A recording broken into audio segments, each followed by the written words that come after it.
ചുമരുണ്ടെങ്കിലേ ചിത്രം വരയ്ക്കാനാവൂ എന്ന് നമ്മൾ പറയാറുണ്ട്. ഈ രാജ്യം അതിൻ്റെ ഭരണഘടനാനുസൃതമായി നിലനിൽക്കുമ്പോൾ മാത്രമേ നമുക്കെല്ലാവർക്കും ഇവിടെ സ്വൈരമായി ജീവിക്കാൻ കഴിയുകയുള്ളൂ. നമ്മുടെ രാജ്യം മതനിരപേക്ഷമായി നിലനിൽക്കുകയുള്ളൂ. നമ്മുടെ രാജ്യത്ത് നിർഭയത്വം ഉണ്ടാവുകയുള്ളൂ. നമ്മുടെ രാജ്യത്ത് ഓരോ ജനവിഭാഗങ്ങൾക്കും അവരുടെ അവകാശങ്ങൾ സംരക്ഷിക്കപ്പെട്ടുകൊണ്ട് മുന്നോട്ട് പോകുവാൻ കഴിയുകയുള്ളൂ. അതിനൊക്കെ ഈ ഭരണഘടന നിലനിൽക്കണം. ഈ ഭരണഘടന വെല്ലുവിളിക്കപ്പെടുന്ന ഒരു സാഹചര്യം നമ്മുടെ നാട്ടിൽ ഇപ്പോഴുണ്ട് എന്ന് ആനുകാലിക സംഭവ വികാസങ്ങൾ വിലയിരുത്തുന്ന എല്ലാവർക്കും അറിയാവുന്ന ഒരു കാര്യമാണ്. അതുകൊണ്ട് ആ ഭരണഘടനക്ക് കാവൽ നിൽക്കുക എന്നത് ഇന്ന് ഇന്ത്യൻ പൗരന്മാരുടെ നിർബന്ധമായ ഒരു ബാധ്യതയായി മാറിയിട്ടുണ്ട്. അതൊരിക്കലും അക്രമത്തിന്റെ മാർഗത്തിലൂടെയല്ല. ജനാധിപത്യ പ്രക്രിയയിൽ ഓരോരുത്തരും കൃത്യമായി സമയബന്ധിതമായി ഇടപെട്ടുകൊണ്ടായിരിക്കണം ആ ഭരണഘടനയ്ക്ക് നമ്മൾ ഓരോരുത്തരും കാവൽ നിൽക്കേണ്ടത്. അതിനുള്ള 5 വർഷം കൂടുമ്പോഴുള്ള ഒരു പ്രക്രിയയാണ് തെരഞ്ഞെടുപ്പ് എന്ന് പറയുന്നത്. തെരഞ്ഞെടുപ്പിൽ ഓരോ പൗരനുമുള്ള പ്രധാനപ്പെട്ട ഒരു ആയുധമാണ് വോട്ട് എന്ന് പറയുന്നത്. ആ വോട്ട് ഇപ്പോൾ പുതുക്കിക്കൊണ്ടിരിക്കുന്ന ഒരു സന്ദർഭമാണ് നമ്മുടെ രാജ്യത്തുള്ളത്, പ്രത്യേകിച്ച് കേരളത്തിലുള്ളത് എന്നത് പത്രം വായിക്കുന്ന എല്ലാവർക്കും മനസ്സിലായിട്ടുള്ള ഒരു കാര്യമായിരിക്കും. അതിനാണ് SIR എന്ന ഒരു പേരിട്ട് വിളിച്ചുകൊണ്ടിരിക്കുന്നത്. എന്താ SIR എന്ന് പറഞ്ഞാൽ? സ്പെഷ്യൽ ഇന്റൻസീവ് റിവിഷൻ എന്നതാണ്. അതായത് തീവ്ര വോട്ടർ പട്ടിക പരിഷ്കരണം. അതായത് 2002 അവസാനമായി നമ്മുടെ വോട്ടർ പട്ടിക പരിഷ്കരിച്ചത്. ഇത് സാധാരണ പരിഷ്കരിച്ചു വരുന്ന ഒരു കാര്യം തന്നെയാണ്. അതായത് മരിച്ചുപോയ ആളുകൾ ഒഴിവാക്കുക, അതുപോലെ ഇരട്ട വോട്ടുകൾ ഒഴിവാക്കുക, അങ്ങനെ വോട്ടർ പട്ടിക ഒന്ന് ശുദ്ധീകരിക്കുക എന്ന വളരെ നിഷ്കളങ്കമായ ഒരു സംഗതിയാണ് നമ്മുടെ രാജ്യത്ത് നടന്നുകൊണ്ടിരുന്നത്. പക്ഷെ ഇന്ന് ആ വിഷയത്തിൽ വലിയ വിമർശനങ്ങൾ ഉയർന്നു വന്നുകൊണ്ടിരിക്കുകയാണ്. അതിന് പ്രധാനമായി കാരണമായത് ബീഹാറിൽ നടത്തിയ SIR ഒരുപാട് ക്രമക്കേടുകൾ ഉണ്ടായി എന്ന് ഇവിടെ ആരോപിക്കപ്പെട്ടുകൊണ്ടിരിക്കുന്നു. അതാണ് ഒരു കാരണം. മറ്റൊരു കാരണം, നമ്മുടെ കേരളത്തിൽ 54 ലക്ഷത്തിനും മേലെ പുതിയ വോട്ടർമാരുടെ പേരുകൾ 2002 ശേഷം പട്ടികയിൽ ചേർത്തിട്ടുണ്ട് എന്നതാണ്. അതായത് 2002 ശേഷം 4 നിയമസഭാ തെരഞ്ഞെടുപ്പുകളും 5 ലോക്സഭാ തെരഞ്ഞെടുപ്പുകളിലും നമ്മൾ വോട്ട് ചെയ്തിട്ടുണ്ട്. അതായത് 2002 ശേഷം നിയമസഭയിലും നമ്മൾ വോട്ട് ചെയ്തിട്ടുണ്ട്, അതേപോലെ തന്നെ ലോക്സഭന്റെ ആവശ്യത്തിനു വേണ്ടി നമ്മൾ വോട്ട് ചെയ്തിട്ടുണ്ട്. അതുകൊണ്ട് തന്നെ തിരിച്ചറിയൽ രേഖയായി ആധാറും ഉപയോഗിക്കാമെങ്കിൽ എന്തുകൊണ്ട് വോട്ടർ പട്ടിക ആധാറുമായി ലിങ്ക് ചെയ്തുകൂടാ എന്ന ചോദ്യമാണ് ഇവിടെ ഉയർന്നുകൊണ്ടിരിക്കുന്നത്. 2002 ശേഷം ഈ 2 തലത്തിലേക്കും വോട്ട് ചെയ്ത ആൾക്കാരാണ് നമ്മളെല്ലാവരും. ആ വോട്ട് ചെയ്ത ആളുകളുടെ പിന്നെയും പരിഷ്കരിക്കണമെന്ന് പറയുമ്പോൾ അതിനർത്ഥം എന്താണ്? നേരത്തെ ചെയ്ത വോട്ടും അതിന്റെ അടിസ്ഥാനത്തിൽ ഭരണത്തിൽ വന്ന ഭരണാധികാരികളും ശരിയല്ല എന്നല്ലേ വരാൻ പോണത്. അപ്പൊ അത് മതി ശരിക്ക്. മാത്രമല്ല, തിരിച്ചറിയൽ രേഖയായ ആധാറും ഉപയോഗിക്കാമെന്ന് വന്നതുകൊണ്ട്, അത് സുപ്രീം കോടതി പറഞ്ഞതുകൊണ്ട് എന്തുകൊണ്ട് വോട്ടർ പട്ടിക ആധാറുമായി ലിങ്ക് ചെയ്തുകൂടാ? എന്നാൽ എല്ലാ കാലത്തേക്കും ഈ SIR എന്ന പരിപാടി അവസാനിപ്പിക്കാവുന്നതേ ഉള്ളൂ. പക്ഷെ ഈ ചോദ്യത്തിന് കൃത്യമായ ഉത്തരങ്ങൾ പലപ്പോഴും കിട്ടുന്നില്ല. ഇത് കേരളത്തിലേക്ക് വരുമ്പോൾ എല്ലാവരും ഇതിനെ എതിർത്തുകൊണ്ടിരിക്കുകയാണ്. പ്രതിപക്ഷ സംഘടനകളൊക്കെ എതിർത്തുകൊണ്ടിരിക്കുകയാണ്. പക്ഷെ ആ എതിർപ്പ് ലക്ഷ്യം കണ്ട് ഇത് ഒഴിവാക്കും എന്ന് ഉറപ്പ് പറയാൻ നമുക്ക് നിർവാഹമില്ല.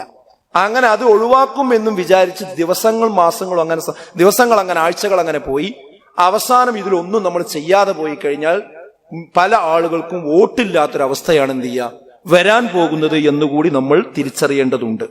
നമ്മളിപ്പോ ചെയ്യേണ്ട കാര്യം എന്താണെന്ന് വെച്ചാൽ 1984 ശേഷം ജനിച്ച ആരുടെയും പേര് ഇപ്പോൾ വോട്ടർ പട്ടികയിൽ ഉണ്ടാവില്ല.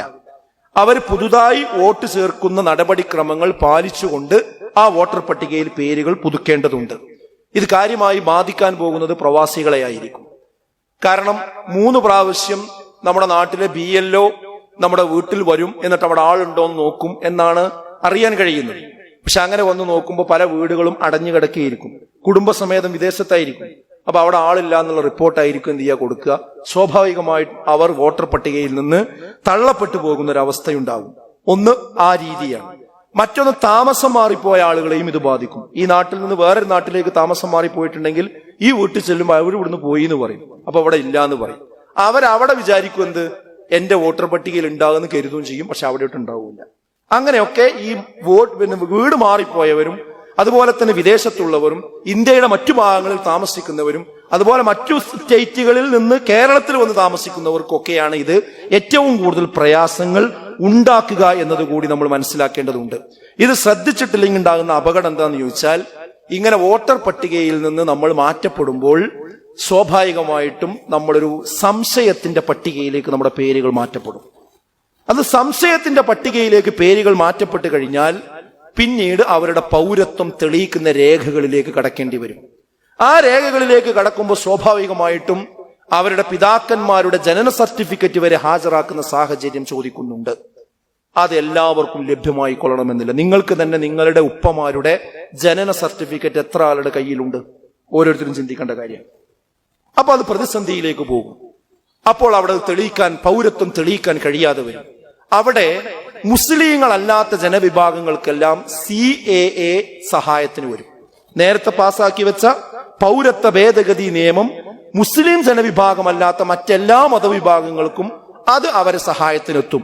കാരണം മറ്റു രാജ്യങ്ങളിൽ നിന്ന് ഇങ്ങോട്ട് വന്ന മുസ്ലിങ്ങളല്ലാത്ത ആളുകൾക്ക് പൗരത്വം കൊടുക്കാമെന്ന ഒരു പൗരത്വ ഭേദഗതി നിയമമാണ് നേരത്തെ പാസാക്കി വെച്ചിരിക്കുന്നത്. അപ്പൊ സ്വാഭാവികമായിട്ടും അവിടെ പൗരത്വം ചോദ്യം ചെയ്യപ്പെടുക, അതിൽ നിന്ന് വെട്ടിമാറ്റപ്പെടുക മുസ്ലിം ജനവിഭാഗം മാത്രമായിരിക്കുമെന്ന അതീവ ഗുരുതരമായ ഒരു പ്രതിസന്ധിയാണ് ഈ വിഷയത്തിൽ ശ്രദ്ധിച്ചിട്ടില്ലെങ്കിൽ വരാൻ പോകുന്നത്. അതുകൊണ്ട് ഇതിന് പ്രത്യേക ലിങ്കുകളുണ്ട്. അതിൽ കയറി നമുക്ക് വോട്ടുണ്ടോ എന്ന് നോക്കുക. ഇനി ഇതൊന്നും നോക്കാൻ അറിയാത്ത ആളുകൾ നമ്മുടെ നാട്ടിലെ BLO ആരാന്ന് അന്വേഷിക്കുക, ബൂത്ത് ലെവൽ ഓഫീസർ ആരാന്ന് അന്വേഷിക്കുക, അയാളെ പോയി കാണുക, അയാളോട് സംസാരിച്ചിട്ട് ഈ കാര്യം എന്ത് ചെയ്യുക, ഉറപ്പുവരുത്തുവാൻ വേണ്ടി നമ്മൾ തയ്യാറാകണം. നമ്മൾ അതോടൊപ്പം തന്നെ മറ്റുള്ള ആളുകൾ ഈ വിഷയത്തിൽ സഹായിച്ചു കൊടുക്കും വേണം. ഇതെല്ലാവർക്കും കഴിയില്ലെങ്കിൽ എന്ത് വേണം, അതിന് ആളുകൾ ഇറങ്ങിത്തിരിക്കണം, സഹായിക്കണം. കാരണം അതും ദീനിയായി നമ്മൾ ശ്രദ്ധിക്കേണ്ട കാര്യം, അഹബ്ബുന്നാസി ഇലല്ലാഹി അൻഫഉഹും ലിന്നാസ്. അള്ളാഹുവിന് ഏറ്റവും ഇഷ്ടപ്പെട്ട ആളുകൾ ജനങ്ങൾക്ക് ഏറ്റവും ഉപകാരം ചെയ്യുന്ന ആളാണ് എന്നാണ്. അപ്പൊ ജനങ്ങൾക്ക് ഉപകാരം ചെയ്തു കൊടുക്കുന്നവൻ ആരിഷ്ടപ്പെടും? അള്ളാഹു ഇഷ്ടപ്പെടും. ഈ ഹദീസിന്റെ അവസാനത്തെ ഭാഗത്ത് കാണാൻ പറ്റും, എന്റെ ഒരു സഹോദരന്റെ ആവശ്യം നിറവേറ്റാൻ ഞാൻ അവനോടൊപ്പം നടക്കുന്നത് ഈ പള്ളിയിൽ അഥവാ മസ്ജിദുൻ നബവിയിൽ 1 മാസം ഇഅ്തികാഫ് ഇരിക്കുന്നതിനേക്കാൾ എനിക്ക് പ്രിയങ്കരമാണ് എന്ന ഹദീസ് വരെ കാണാൻ പറ്റും. അഹബ്ബു ഇലയ്യ മിൻ അൻ അഅ്തകിഫ ഫീ ഹാദൽ മസ്ജിദ് ശഹ്റാ എന്ന് റസൂലുള്ളാഹി സ്വല്ലല്ലാഹു അലൈഹി വസല്ലം പറഞ്ഞു. അഥവാ പൊതുപ്രവർത്തനം എന്ന് പറയുന്നത് വളരെ പ്രധാനപ്പെട്ട ഒരു കാര്യം തന്നെ, അതിന് കൂലി കിട്ടുന്ന വിഷയം കൂടിയാണ്. ആ രീതിയിൽ തന്നെ കാര്യങ്ങൾ എന്ത് ചെയ്യേണ്ടതുണ്ട്, നമ്മൾ മനസ്സിലാക്കേണ്ടതുണ്ട്.